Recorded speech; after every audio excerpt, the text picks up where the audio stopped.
when it comes to money, why do you want the ladies to pay themselves? Like, what's so important about that?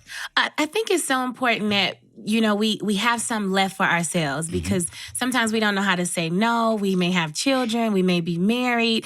We may have family members who see that we are more responsible when it comes to our finances, and sometimes we'll feel obligated to them. And so what I've learned to do is to just hide some money, and I actually can stick to saying I don't have it to lend to you.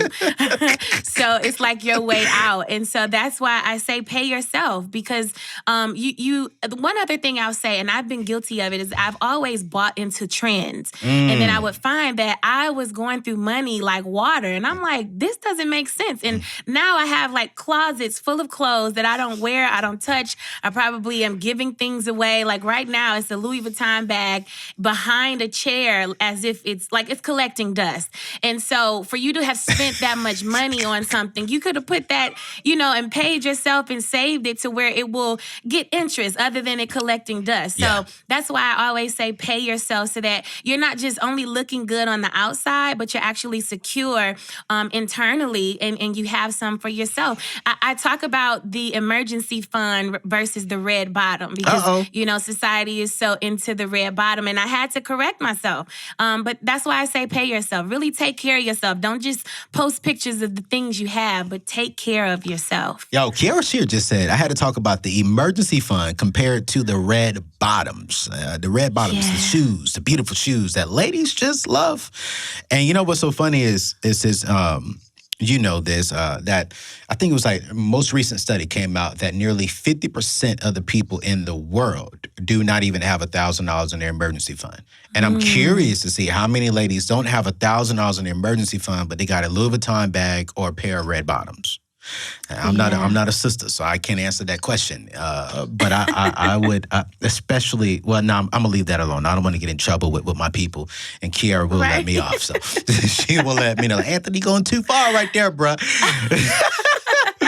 But I got to ask you this. You are in the. You're a public figure. You're in the spotlight. By America's definition, you are a celebrity. And so oftentimes we see in this culture that a lot of people have this fake rich. They're trying to compare to others and have what everyone else have. In your book, you talk about stop comparing yourselves to others because it holds you back. Let's talk about a little bit about that. What do you think when it comes to our finances? Why is the comparison game such a dangerous zone for us to operate in? Oh, it's because you try to keep up with what the world is defining as success, or what someone else is defining as success. And they may be at a different space than you, or they could be, like you said, fake rich in it. And these could be things that they only have temporarily that they're only supposed to post about. Yep. But because they want to seem financially secure, they're posting it as if they own it. And so instead of having or living with the renter's mindset, why not take on the owner's mindset? And that's what my father, my grandfather, and my family have been sticklers of. So I think it's so important. And I think it even goes beyond the material things, because sometimes we'll compare ourselves to the Instagram model, and we're not secure. So we look beautiful, outside or externally, but internally we're all broken up. So the book, it's not just speaking to the material things, but it's also speaking to this spiritual side of yourself. Like, really take care of yourself. And I think that it's been proven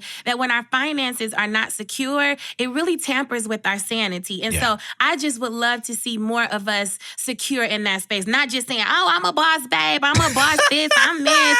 It's like, are you really a boss in your space when you get home? So I think that I just said the other day, and it's a chapter in the book where I said, I'm redefining some things in my life. Okay. I'm not going to allow you to tell me what pretty looks like. I'm not going to allow you, because just a couple years ago, society was saying that just the straight size woman looked beautiful. Then we started embracing body positivity. Now we're, embracing surgeries and being public about it, which is nothing wrong with it. But if I'm constantly chasing after what another person is telling me is beautiful, I may be chasing for something that's unobtainable, and that's a dangerous place. Sha-ba-ba-ba-ba. Kierra's starting to get started, y'all. Get her 2 questions. She about to to go in. Like, what? You know, that's that. Yo, listen. So let's stay right there. I know these are not the normal questions that I sent you earlier, but I mean, you said something that was so true. How do ladies, because I'm saying we, like I'm a sister, I'm not, but the majority of people who watch my show, I think it's like 60%, I think, are ladies. So let's talk to them. Brothers, stand by. We'll be right back to you. But ladies, how does a woman become a boss lady internally? First, like, what are some things that they should be thinking about that helps them heal and helps them feel good internally so we can see it on the external? So for me, I will speak for what allows me to walk in this confidence that I've embraced, and it is my faith. If you allow me to give scripture, come on. The word says that that where the Spirit of the Lord is, there's liberty, and you find rest. And that rest that I have gained with my relationship with Christ and with God, it has caused me to just move differently. Like, I understand that there's a such thing as dealing with people. I was going to write a chapter in this book called The Vibes You Feel. And sometimes we can be moved by that. But I think, too, we should understand that sometimes that comes from, like, discernment. So you can be selective. So self-care is not just the bath, with candles.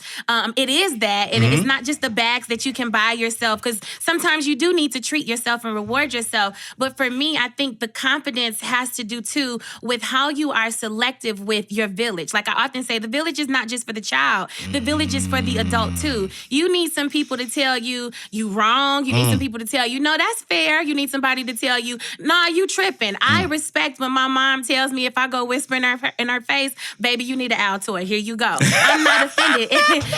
So I think the security comes from those two that are not intimidated by your destiny and the value that you bring to the table, to where they have your best interest at heart. So I would say it's your God, it's your crew, and then it has everything to do with your alone time. Like, what are you telling yourself when you're by yourself? Are you always over-criticizing? Because I have a tendency to do that. I'm super hard on myself. And I have to, celebrate the incremental progresses that sometimes we overlook. We don't sit in that moment. So I think those are the things that contribute to that confidence. Also, sometimes taking a break from social media. Because and I think it was Theodore Roosevelt that said, comparison is the thief of joy. Some of us aren't happy all because we're looking at the other woman. So I think that those are ways to become confident within yourself, and to also reflect internally and say, this is what I have, this is what I'm responsible for, that's what you're doing, that's good. Until it's time, I'll be there. And if it's not, supposed to be mine, then that's it. Rest in that. I think those are my things that allow me to be confident. And then my husband. Get people around you that are going to affirm you. But I talk about that too, Anthony. I'll say in the book, I didn't depend on no man to tell me that I was pretty. I didn't wait on no man to take the trip. You got to find some security, within yourself. So those are ways I hope that helps. Ladies and gentlemen, if you just now tuned in, this is Pastor Bishop Kierra Sheard-Kelly. Please don't.